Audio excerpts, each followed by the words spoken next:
I wasn't made to play. I was made to punish. The camera jerks around to reveal a creepy porcelain doll with a crazed smile. There's a quick flash of fire.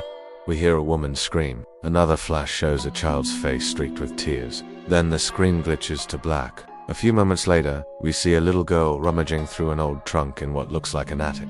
She pulls out a beautiful porcelain doll dressed in rags. The girl smiles.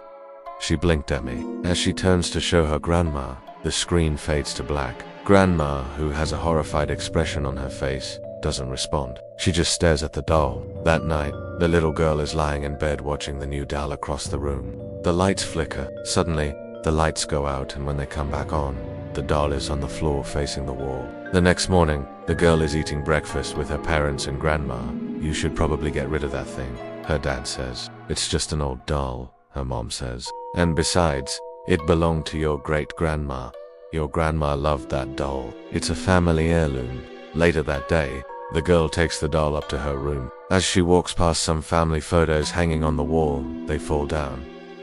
She enters her room and sets the doll on her bed. As she goes to close the door, her dog, who has been following her, growls and then runs away. The girl giggles.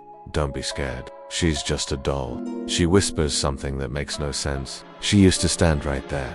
She always watched over us. She looks around wildly. They took her away because she was too scary. The girl continues talking to herself in hushed tones about how the doll used to cry, but no one could hear her cries. They thought she was just making those sounds because that's what dolls do. Over the next few days, strange things begin to happen around the house. One night, the girl is lying in bed talking to her teddy bear. I want her to come back. I want to see her again. Suddenly, she starts speaking in a creepy old woman's voice. So you want me back? Is that what you want? The girl stops speaking and the room is silent.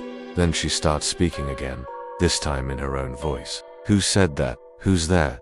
The teddy bear moves slightly. The girl screams. The next morning, the girl's mom comes into her room to find her sitting up in bed crying. I think I'm going crazy, the girl says. All night long, I hear whispers and footsteps, and I keep seeing shadows out of the corner of my eye. Mom hugs her. It's all in your head. Honey, you're not going crazy. Later that day, the girl's grandma comes to visit. She stays in the guest room for the night. In the morning, she tells the family she wants to take the doll back home with her. She's just an old doll. Grandma, the girl's dad says, why don't you let her keep it? But Grandma insists, so the girl gives her the doll. That night, the girl hears her grandma scream in the middle of the night.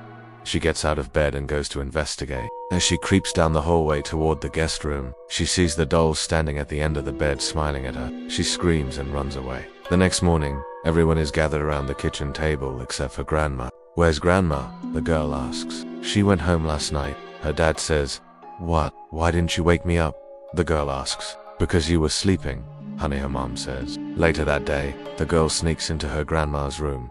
The room is empty. On the bed is an antique music box. The girl winds it up and places it on her lap. She opens it to reveal a tiny porcelain doll inside. Oh, so cute, she says. Then she looks around wildly. Did you come back for me? The music box begins to play a hauntingly beautiful tune. That night, the family gathers in the living room. The girl holds the music box in her lap. You have to do something about this, she says. This house is haunted. Her mom shakes her head. It's just an old house, she says. There's nothing wrong with it. Later that night, the girl wakes up in her bed. The music box is on the floor playing the same haunting tune. She sits up in bed and the music box stops playing. She looks around. Is anyone there? The room is empty. She gets out of bed and runs to her window. Help me, she whispers. Suddenly, the doll from her bed appears beside her. I choose you, the doll hissed. The girl screams and hides under her covers. In the morning, the girl's dad comes into her room to find it filled with smoke. Her bed is on fire. He rushes into the burning room and pulls the charred remains of the doll from her bed. The fire department arrives and puts out the fire. The house is badly damaged. The next day, the family is gathered in the living room, picking through the room. The girl is sitting at the table holding the charred doll. Her eyes are glassy and soulless. She grins. She chose me. Then we hear a voice. I wasn't made to play. I was made to punish.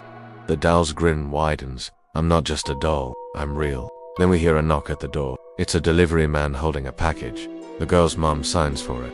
It's a new doll. It's a beautiful porcelain doll dressed in rags.